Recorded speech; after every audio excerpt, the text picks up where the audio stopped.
Getting your first filming job can be really daunting, especially if you don't know what to expect. I'm going to break down 8 things that you can think about when you're on set. So this is on set etiquette. Hey there, my name is Nazerene and this channel is all about creative entrepreneurship. If this content is useful, then please do let me know so I can continue to make more. So on set etiquette, a few of these points can vary depending on the budget and the scale of the project that you're working on. So do keep that in mind. So let's get it. The first thing about set etiquette is just knowing that there's going to be a lot of people. There's going to be so many people that are needed to create a TV or film series. There may well be full-on departments for each area. Now, generally speaking, there'll be a director, a camera operator, a first AD, a sound department, art department, MUAs, costume department, and there's literally so many people and it can feel really overwhelming. I think knowing that you get to work with a huge team of people and they're all focused on making this project the best it can be is a better perspective rather than feeling the pressure of having to perform in front of all these people. Secondly, you can most definitely expect there to be a few ADs. ADs are assistant directors, and in terms of on-set etiquette, they're the people that are probably going to be calling a lot of the shots. A lot of the people think it's the director that does that, but the first AD, think about them as the person that's like the go-between between the director and the cast and the crew. They are basically trying to imagine and realise what the director, what their vision is, if that makes sense. So make sure you listen to them. They will usually call silence on set. They will usually tell you when to retake and to go or to reset and anything else as well. They are responsible for making sure that everything is keeping to schedule, and they'll probably shout really, really loudly or use a megaphone or a microphone if they're fancy and have PA equipment.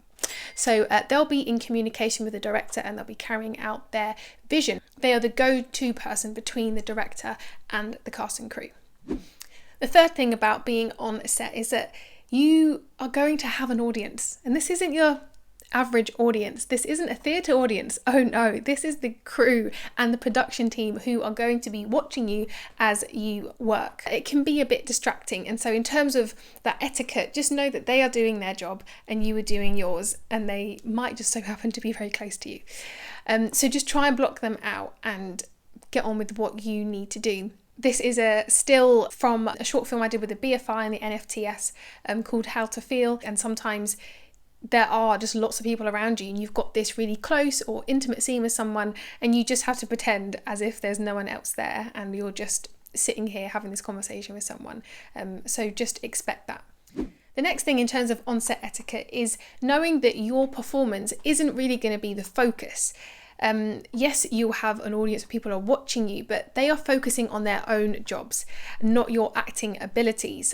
I think sometimes we think that the actors are like the main thing about a movie. Imagine if a makeup artist is there on set, they are looking at, does the makeup look good? Does it fit the brief that I've been asked to do? Are there any touch-ups that I need to do in between takes? They are focusing on their area, so they probably not going to comment on your acting, and it's probably inappropriate for you to speak to them about your acting as well.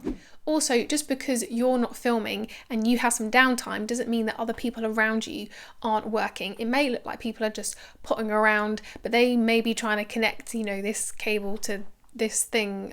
I don't know, I'm not technical. Just because you are free doesn't mean that you can stop and distract other people and stop and have a chat with them. Remember why you're there. So don't try and help or carry anything or move anything or lift anything you're not supposed to. You could actually end up being quite unhelpful because you'll raise the stress levels of everyone because you don't want to injure yourself. Because if you hurt yourself, how are they going to continue filming the film?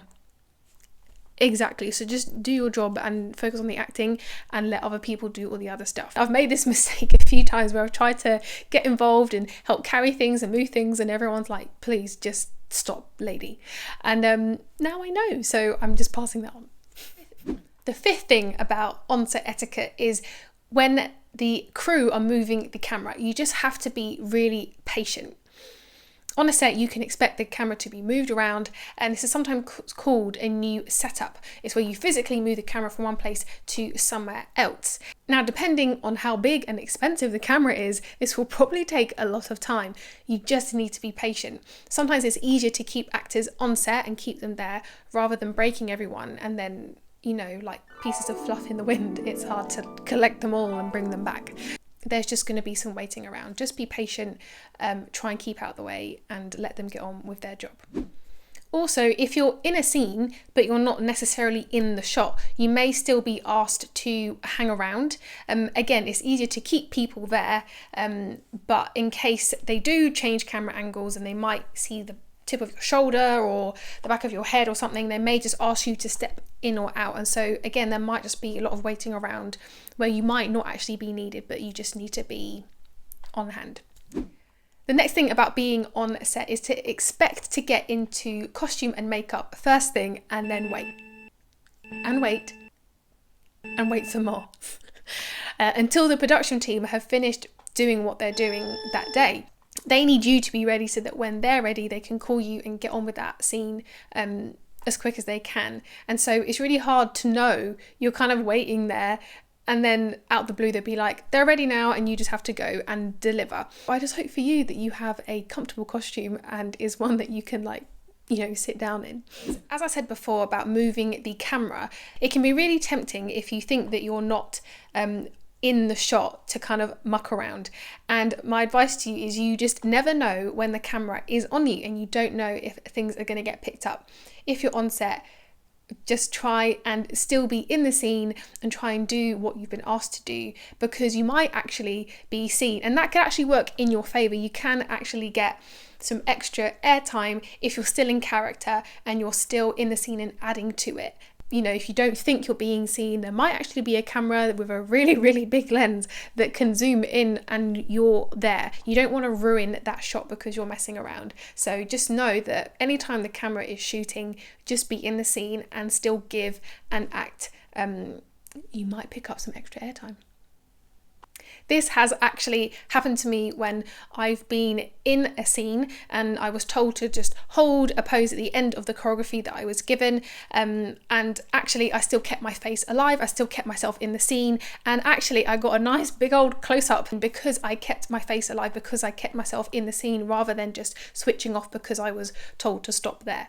So if the camera's rolling and the camera's on you, boy, just give something and you could get some extra airtime.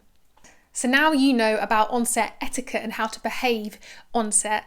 You don't want to miss out on all the juicy details I go into in this next video when it's time for you to actually film. I'll give you really practical tips. See you in the next one. Bye-bye.